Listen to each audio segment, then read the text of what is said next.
এই সেলিব্রিটিদের রং বদলাতে নাকি সময় লাগে না। আপনি তো দীর্ঘদিন কাজ করছেন, এই জগৎটার সাথেই আছেন, কি দেখছেন, আপনি কি বলবেন? এই রং যদি না বদলায় তাহলে তো রংটা বোঝা যাবে না।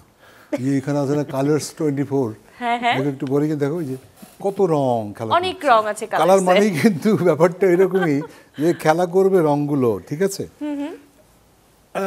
এর সঙ্গে মার্কেটিং থেকে শুরু করে নিজের অবস্থানটা জরুরি, because it's a Glamour world, এবং মানুষ একজনকে দেখে হয়ে তাকে কল্পনা করে অনেক কিছু নিয়েই সে আসে।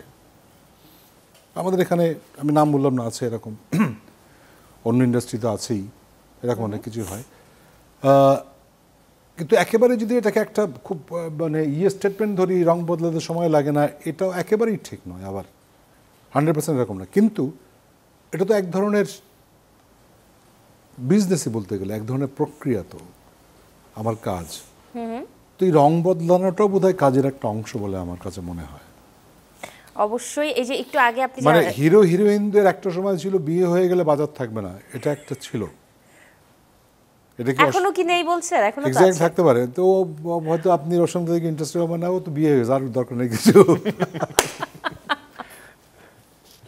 এরকম হয়, ঠিক আছে। সো আমার কথা হচ্ছে যে শুধু আমাদের এই এন্টারটেনমেন্ট ওয়ার্ল্ড কেন, অনেক জায়গায় অনেক দেখছি বাংলাদেশে যে রং বদলাতে সময় লাগছে। দুজনের কাজের অভিজ্ঞতা অনেক দিনের। আমি যদি ভুল না করি স্যারের অভিজ্ঞতা 4 দশকের, সেই জায়গায় রওশনেরও কম না, 9 বছর হয়ে গেছে। তো এটা আসলে কতখানি মিলে যায়? রং বদলাতে কি আসলেই সময় লাগে না সেলিব্রিটিদের? এটা আসলে একটা গল্পের উপর বেস করে সিনেমাটা হয়েছে। এখন সিনেমার বাস্তবতা, আমি তো সিনেমাতে আছি, কিন্তু আমি বাস্তব চিত্রটা জানতে চাচ্ছি। যেমন আসলে আমার ক্ষেত্রে তো রং বদলাই নাই। সো আমি লাল নীল কালো হলুদ সবই আছে দেখতে পাচ্ছি। আমি যখন সিনেমার ওয়ার্ল্ডে আসি, তখন আমার যারা একদমই ক্লোজ ফ্রেন্ড ছিল, দেখা যেত যে ওরা এমন ভাবে আমাকে মানে চিন্তা করে ফেলেছে যে ও তো স্টার হয়ে গেছে, ওর সঙ্গে এখন কথাই বলা যাবে না।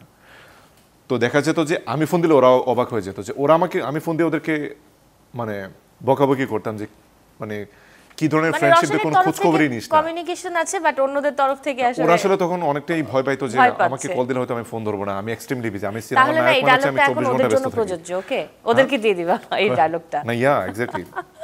তো আমার কাছে মনে হয়েছে যে আসলে এই সিনেমা মানে পর্দায় আসলে মানুষ চেঞ্জ হয়ে যাওয়ার আসলে কিছু নাই।